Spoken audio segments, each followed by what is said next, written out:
من الصبح لهسه كل اخبار الشير برشلونة يتفاوض مع السيتي من اجل ضم رودري. بيريز تلاحق روحك مو معقولة. يعني تخيل بيدري ورودري واولمو يلعبون ضد كامافينجا وتشواميني. كارثة كارثة. انا حاولت اصبر نفسي اقول الخبر كذب اشاعات، بس كل المصادر الموثوقة اكدت الخبر، كل الصحفيين الموثوقين اكدوا الخبر، حتى فابريزيو رومان قال برشلونة يتفاوضون مع السيتي لضم رودري. وانت شفت بعينك لما المنتخب الاسباني واجه المنتخب الفرنسي بنجومه الكبار اوليسيه وديمبلي وديوي وباركولا، ما قدر يوقف ضد عنفوان الوسط عند المنتخب الاسباني. معركة الوسط انت اصلا خسرانها.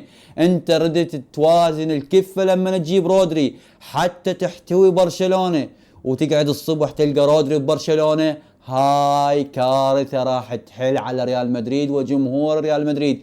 تلاحق نفسك يا بيريز.